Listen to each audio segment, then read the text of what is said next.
Hi, it's me again, Miss Chris from Spring Hill Baptist Church. I wanted to welcome you today and ask you a question. Is there something you're good at? Maybe music or art or dancing or being a good friend or a good teacher? What is it that you're good at? Do me a favor and mark it in the comments below. And enjoy today's lesson.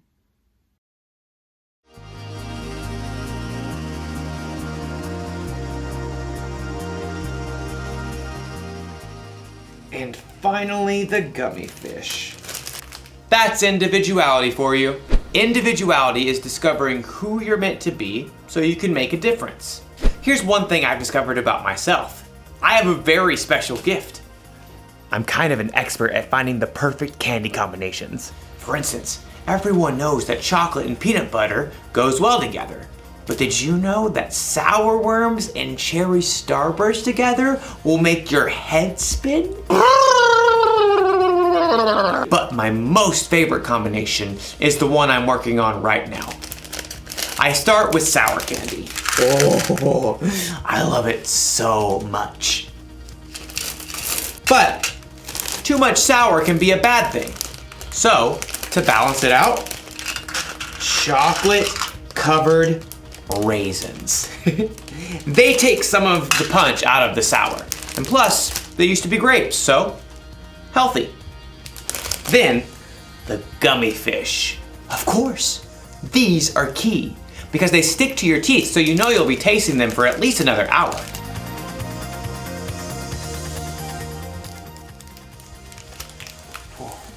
You see that? I used my gift of candy combining to really make a difference in my life. Now I have all these perfect little bags that I can enjoy for weeks to come. Or at least a couple of days. I'm going to eat so much candy. So much candy. I wonder if there's a better way for me to use my gift. One that won't make me sick or cost me a fortune at the dentist. You know, our story today is about a woman named Lydia. She had a very special gift too, and we're going to learn how she used it. So much candy. I'll see you soon. Now, for an amazing story, inspired by the book of Acts, chapter 16, verses 13 through 15. Lydia of Thyatira was a remarkable woman. Her city was known for its craftsmen, especially those who made and sold expensive purple dye. Take a look. I use only the finest snail shells. Though most successful people in business were men, Lydia learned the craft of purple dye. And when she traveled to the Roman city of Philippi, she set up a business selling rare, expensive purple cloth. Please note, we have lilac, plum, iris, lavender, and grape fabric laid out. And over here, you'll find amethyst, eggplant, and orchid. Lydia had likely been raised to believe in many false gods, but in her heart, she knew there was something more. The Jewish people believe in just one God. What if they're right? The city of Philippi had laws against bringing any unknown religion into the city. But Lydia would meet outside the city gates on the riverbank with a group of women who believed in the one true God. Love the Lord your God with all your heart and with all your soul. Love him with all your strength. Lydia and the other women had never heard of Jesus. But as they began to seek God together, God sent a vision to someone else, the Apostle Paul, who was staying in the Greek city of Troas. Dream. It was so vivid. I saw a man standing right here begging me. He said, "Come over to Macedonia. Help us." Immediately, Paul and his friends set sail. Within a few days, they reached land and traveled to Philippi, one of the most important cities in Macedonia. So we just start by finding a synagogue of Jewish believers, right? I don't think there is a synagogue here. On the Sabbath, a day of worship, Paul and his friends went down to the river, hoping to find a place of prayer. Shall we gather at the river? Excuse me. Hi there. Do you wish to join us? We're praying to the one true God. Absolutely. There, by the river, Paul told the story of Jesus and how anyone who chose to follow Jesus could have a relationship with God that lasts forever. But this is amazing. This changes everything. The Lord opened Lydia's heart to believe every word of Paul's message. I wish to be baptized. At once. Not only was Lydia baptized, but she immediately shared the good news with her family and everyone who lived and worked in her home. And they too were baptized. Lydia gathered Paul and his friends. Do you consider me a believer in the Lord? If you do, come and stay at my house. We would be honored. As a successful businesswoman, Lydia's house was likely large and beautiful. We must meet here from now on.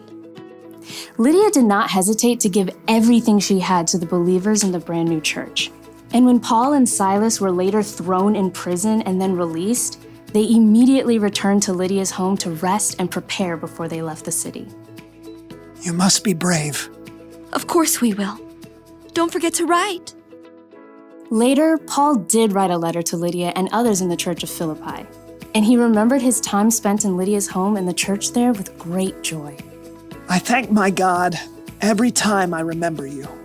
In all my prayers for all of you, I always pray with joy. I'm happy because you have joined me in spreading the good news.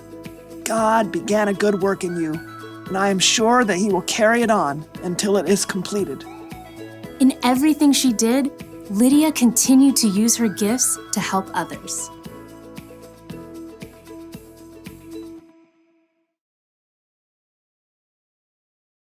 Okay, so everyone has at least one gift, right?